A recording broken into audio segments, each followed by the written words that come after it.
Deebo Samuel. I mean, Oh. last year was so tough for him, and he's such a good player. Like, there's no question. I love watching Deebo Samuel play. He's a hell of a player.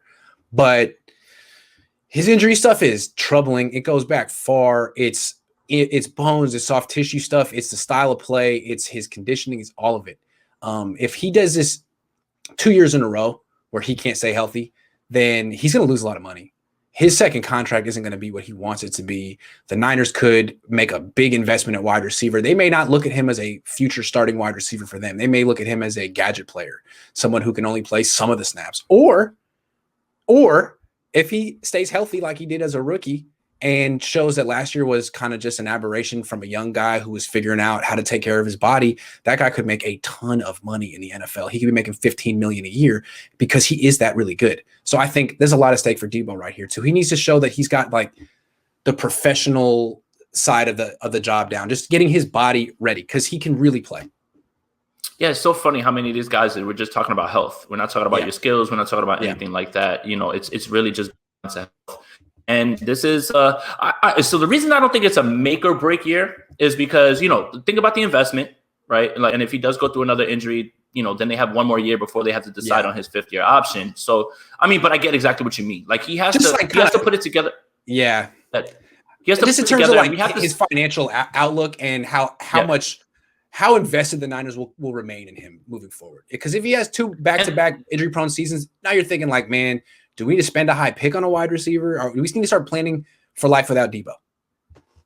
And the fans have seen glimpses of this offense full healthy, right? It's only like 1 or 2 games, right? So the fans have another thing to do with this, right? Because we all love the idea of it being Deebo on one side, Ayuk on the other, Kittle, Mostert, this entire this offensive, whoever is Jimmy or Trey. We haven't been able to see that. It's either one of them is banged up, 2 of them are banged up, somebody on the line's messed up, the quarterback's banged up. It's really make break for almost all these people that we talked about. So with Deebo, it's really about, can you put it together? Can we actually see what this offense looks like under Kyle's watch when everything's rolling, when all these guys are healthy? Because I think that is as formidable as any offense in the league, especially when you consider what Kyle can do for scheming people open.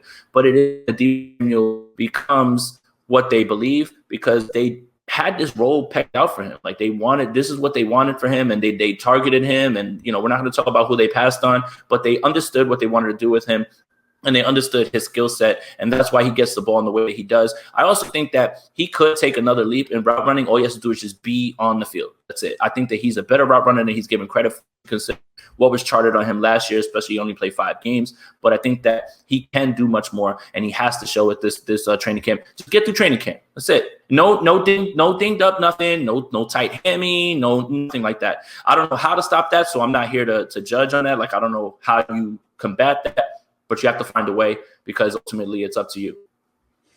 I mean, when Deebo Samuel's at his best, there are times he looks like the best player in the offense. The best player. Better than Kittle. I mean, better than Mostert, Ayuk. What he can do after the catches, I've never seen anything like that. I've never seen anything with the ball like in his hands on those sweeps. Like, again, seeing the holes, having the vision, runs hard, knows exactly where he wants to go with. I get exactly what they want to do. You know, I just think how Kyle says he likes to set the tone early in the game with like a thumper running back between the tackles. He does it with Deebo. That's the guy who sets the tone, and he does it down the field. He does it by turning a 10-yard gain into a 20-yard gain and then flexing on the entire sideline. I really like Deebo Samuel. It's just he's got to prove that this style of play is sustainable because it's the most violent style of play I've ever seen from a wide receiver. It's glorious.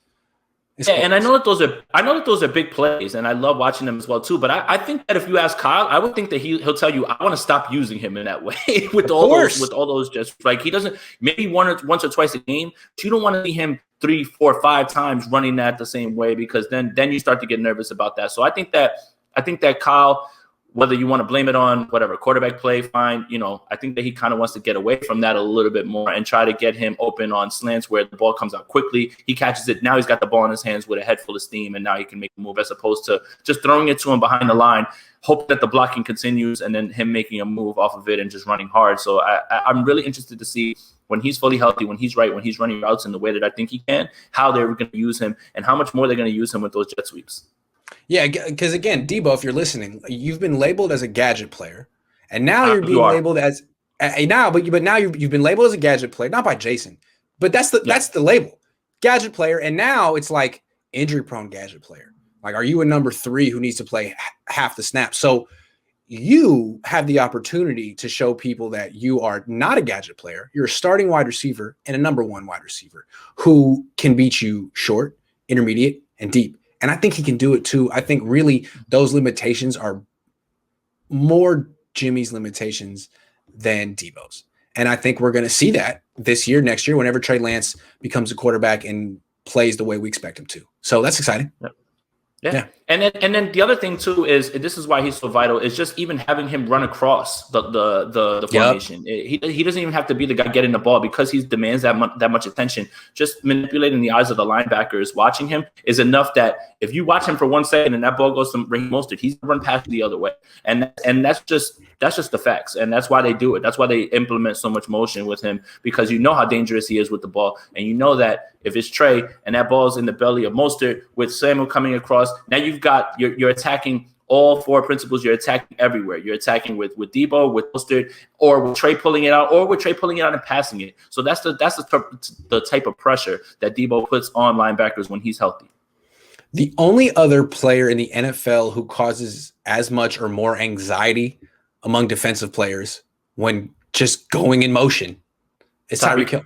That's it. That's it. And they're different, but they're both very, very dangerous. And just putting them in motion before the play can create, lanes for other people, misdirection, anything you need. Yep. Absolutely. That's the thing. Like a linebacker will move right out of a spot because he's following Deebo Samuel. All he has to do is move 2 steps to the left, and now you've opened up a gap the other way behind them. And it's all it's all part of the magic act. All the window dressing, all that. It's all part of the Kyle magic act when he's in his bag on offense. Okay, so I think what Jason and I have been taking 52 minutes to say is that we're really freaking excited for training camp, which starts in 5 days. The first practice is in 7 days. We are spending every day previewing it, thinking about what we're excited to watch. We're prepared. Can't wait for this to happen. Next time we talk, it'll just be Coast, Niners Coast, single coast. I'm looking forward to it. Single coast.